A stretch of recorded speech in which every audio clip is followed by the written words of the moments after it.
അരിയിൽ ഷുക്കൂർ വധക്കേസിൽ P ജയരാജന്റെയും T V രാജേഷിന്റെയും വിടുതൽ ഹർജി തള്ളി. കൊച്ചി പ്രത്യേക CBI കോടതിയുടേതാണ് നടപടി. എസ് ശ്രീകാന്ത് കൊച്ചിയിൽ നിന്ന് ചേരുന്നു. കൂടുതൽ വിവരങ്ങളുമായി. ശ്രീകാന്ത്, എന്തൊക്കെയാണ് വിവരങ്ങൾ? ഇപ്പോൾ പുറത്തുവരുന്ന ഏറ്റവും പ്രധാനപ്പെട്ട വിവരം, അരിയിൽ ഷുക്കൂർ വധക്കേസിൽ പി ജയരാജന്റെയും ടി വി രാജേഷിന്റെയും വിടുതൽ ഹർജി കൊച്ചിയിലെ പ്രത്യേക CBI കോടതി തള്ളി എന്നുള്ളതാണ്. ഗൂഢാലോചന കുറ്റമാണ് ഈ പ്രതികൾക്കെതിരെ ചുമത്തിയിരുന്നത്.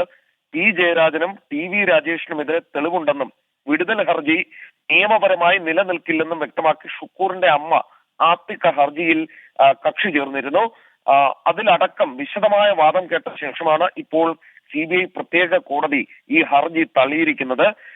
നിലവിൽ പി ജയരാജന്റെയും ടി വി രാജേഷിന്റെയും നേതൃത്വത്തിൽ നടന്ന ഗൂഢാലോചനയിൽ CPIM-ന്റെ പ്രാദേശിക നേതാക്കളായ 4 പ്രതികൾ പങ്കെടുത്തിട്ടുണ്ടെന്ന് ഈ ആത്തിക്കയുടെ അഭിഭാഷകൻ നേരത്തെ കോടതിയിൽ വ്യക്തമാക്കിയിരുന്നു. പ്രതികൾക്ക് കൊലപാതകത്തിൽ പങ്കുണ്ടെന്ന് വ്യക്തമാക്കുന്ന ഫോൺ റെക്കോർഡുകളും ദൃക്സാക്ഷി മൊഴികളും ഉണ്ടെന്നും ആത്തിക്ക ചൂണ്ടിക്കാണിക്കുകയും ചെയ്തു. യൂത്ത് ലീഗ് നേതാവായിരുന്ന അരിയിൽ ഷുക്കൂർ 2020 ഫെബ്രുവരി 20-നാണ് കൊല്ലപ്പെടുന്നത്. ഈ കേസിൽ പിന്നീട് വിടുതൽ ഹർജിയുമായി പ്രതികൾ കോടതിയെ സമീപിക്കുകയാണ് ഉണ്ടായത്. പക്ഷേ ഇരുവർക്കും അനുകൂലമായ തീരുമാനമല്ല CBI കോടതിയിൽ നിന്നും വന്നത്. രണ്ടുപേരുടെയും വിടുതൽ ഹർജി കോടതി തള്ളിയിരിക്കുന്നു. ശരി, എസ് ശ്രീകാന്താണ് കൊച്ചിയിൽ നിന്ന് വിവരങ്ങൾ നൽകിയത്. അരിയിൽ ഷുക്കൂർ വധക്കേസിൽ പി ജയരാജന്റെയും ടി വി രാജേഷിന്റെയും വിടുതൽ ഹർജി CBI കോടതി തള്ളിയിരിക്കുകയാണ്. ലൈംഗിക പീഡന പരാതിയിൽ സംവിധായകൻ VK പ്രകാശിനെ പോലീസ് ചോദ്യം ചെയ്യുന്നു. പള്ളിത്തോട്ടം പോലീസാണ് ചോദ്യം ചെയ്യുന്നത്. ഇത് 3-ാം ദിവസമാണ് VK പ്രകാശിനെ ചോദ്യം ചെയ്യുന്നത്. അരുൺ രാജ് കൊല്ലത്ത് നിന്ന് കൂടുതൽ വിവരങ്ങളുമായി ചേരുന്നു. അരുൺ, ഈ ചോദ്യം ചെയ്യലിന്റെ വിശദാംശങ്ങൾ അറിയാൻ കഴിഞ്ഞിട്ടുണ്ടോ?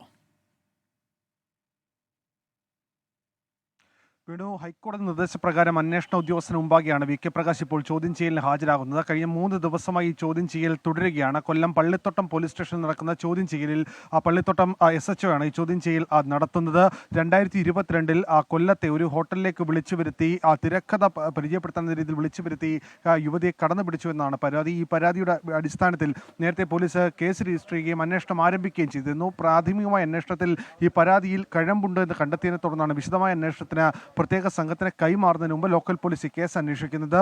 ഇന്ന് ഈ കേസുമായി ബന്ധപ്പെട്ട് VK പ്രകാശിന്റെ അവസാനത്തെ ദിവസമാണ്, ചോദ്യം ചെയ്യലിന്റെ അവസാനത്തെ ദിവസമാണ്. നേരത്തെ VK പ്രകാശിന് ഈ കേസിൽ മുൻകൂർ ജാമ്യം ഹൈക്കോടതി നൽകിയിരുന്നു. ഇന്നത്തെ ചോദ്യം ചെയ്യലോടെ ഈ അന്വേഷണ റിപ്പോർട്ട് അന്വേഷണ ഉദ്യോഗസ്ഥൻ പ്രത്യേക അന്വേഷണ സംഘത്തിന് കൈമാറും. അതിന്റെ അടിസ്ഥാനത്തിലായിരിക്കും തുടർ നടപടികൾ പ്രത്യേക സംഘം തീരുമാനിക്കുക.